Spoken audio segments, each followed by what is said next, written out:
Kembali lagi di LPC Attack bersama saya Mr. Mahdi. Kita kali ini akan mereview sebuah water cooling dari Thermaltake, yaitu Thermaltake Frozen Warframe 240 Black ARGB.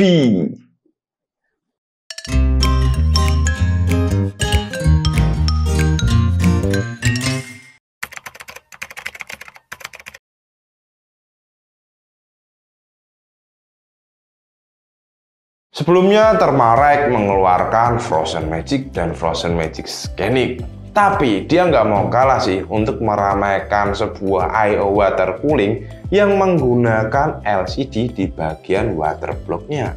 Jadi Frozen Warframe ini menggunakan LCD kalau nggak salah itu 2,4 inch IPS di bagian water blocknya itu, dan itu bisa dilepas ya. Frozen Warframe ini memiliki beberapa varian sih sebenarnya, 240 mm dan 360 mm. Tetapi yang akan kita review adalah ukuran 240 mm. Soal harga, untuk warna hitam itu sekitar 1.550.000-an dan untuk warna putih sekitar 1.560.000-an. Untuk paket pembeliannya, Frozen Warframe bracketnya ini sudah support untuk Intel LGA 1200, 1700 LGA plus 5X. Dan untuk AMD ini support AM5 dan AM4. Itu yang masih pakai FM3 jual saja itu. Wes busuk banget kuwi motherboardnya bongoten tua fosil, tidak fosil. Tak lupa ketinggalan juga untuk paket pembelian sudah termasuk thermal paste dan juga untuk konektor PWM-nya ya. Itu terdapat juga untuk konektor PWM power fan-nya atau power untuk water block-nya atau water pump. Material radiatornya menggunakan bahan aluminium termasuk fin-nya. Selain itu, untuk water block-nya, base-nya ini menggunakan chopper base atau menggunakan tembaga. Jadi Warframe ini sudah pre-install 2 buah fan 120 mm dengan fitur ARGB. Jadi untuk beberapa PC builder pengguna motherboard yang sudah support ARGB, wah ini enak sekali karena bisa kalian sinkronkan dengan software motherboard kalian.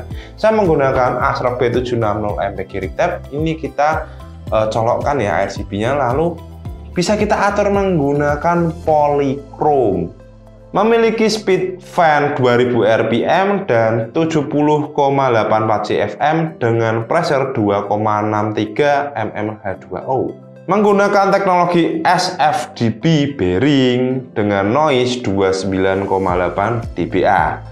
Lalu dia menggunakan powernya tuh 4 pin PWM dan tak lupa ketinggalan juga memiliki 3 pin ARGB yang sama-sama DC chain. Jadi kalian nggak perlu lagi menggunakan fan hub atau splitter.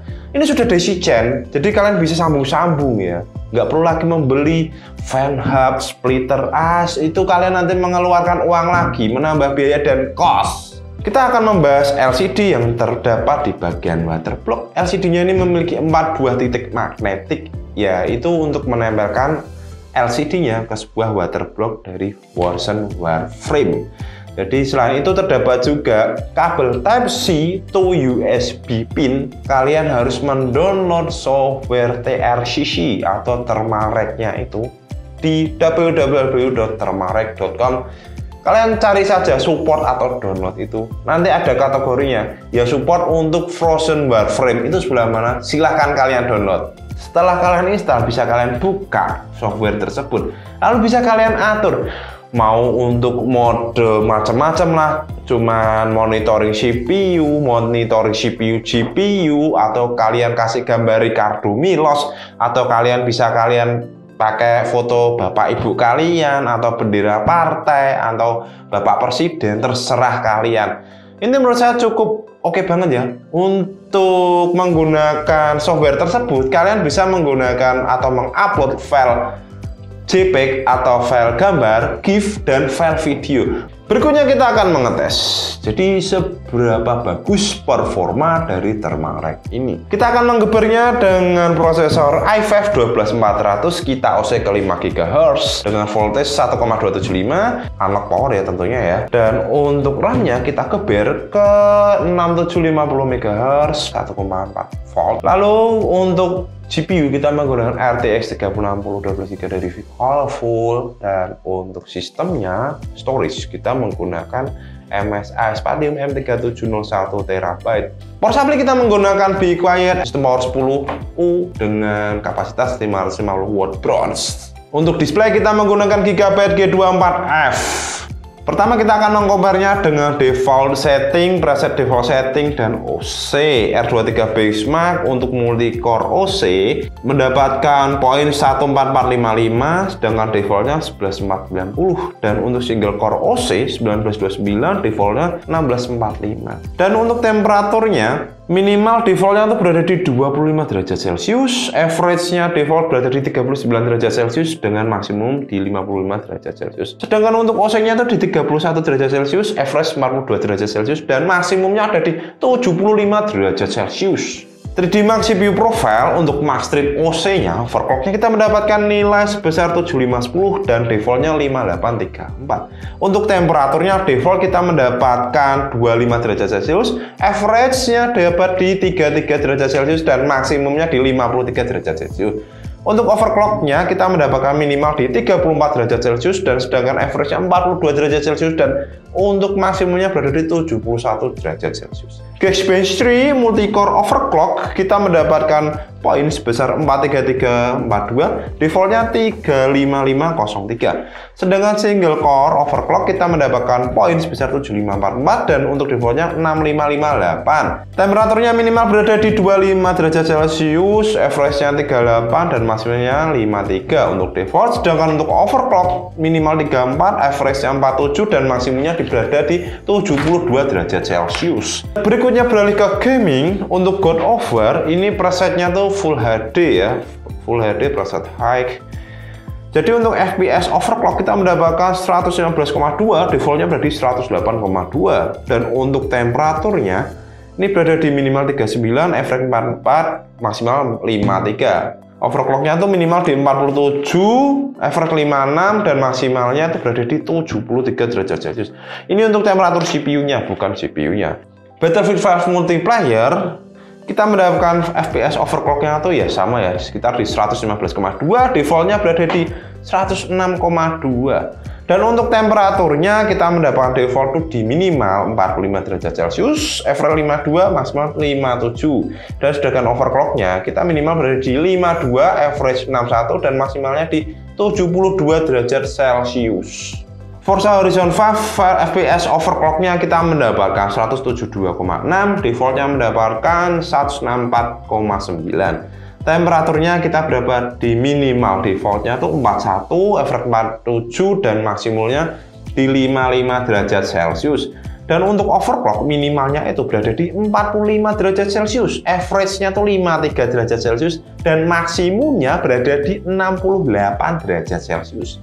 Spider-Man Remaster FPS overclocknya kita mendapatkan 117,64 dan defaultnya di 103,7. Dan untuk temperaturnya default kita mendapatkan minimal di 38, average 48, dan maksimumnya di 56 derajat Celcius. Sedangkan overclocknya kita mendapatkan di 41 derajat Celcius, average-nya 56 derajat Celcius, dan maksimumnya 76 derajat Celcius. Berikutnya kita akan bahas kelebihan dan kekurangannya. Dan untuk kelebihannya adalah ini sudah menggunakan LCD display panel IPS. Selain itu good material dan good performance menurut saya di harga 1.500.000-an sudah mendapatkan I/O 240 mm dengan performa yang menurut saya cukup jos gandos des. Pemasangan bracket yang sangat mudah, tidak aneh-aneh, dan dia menggunakan pegas yang paling saya suka. Yang membuat hati saya tenang adalah garansinya 4 tahun guys, 4 tahun dari PT Berlian Cahaya Teknologi.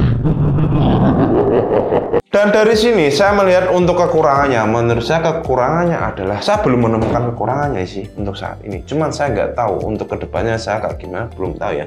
Karena menurut saya ini build materialnya cukup bagus, braided des, wigun selangnya ini braided. Ora seperti selang yang dibungkus gitu, kuno buat we. Ini selangnya braided, nggak main-main build quality-nya.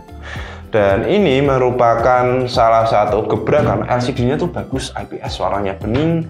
Dan yang saya terima ini nggak ada vignette apa-apa tuh yang sampainya ngeblur LCD rusak. Nggak ada sama sekali.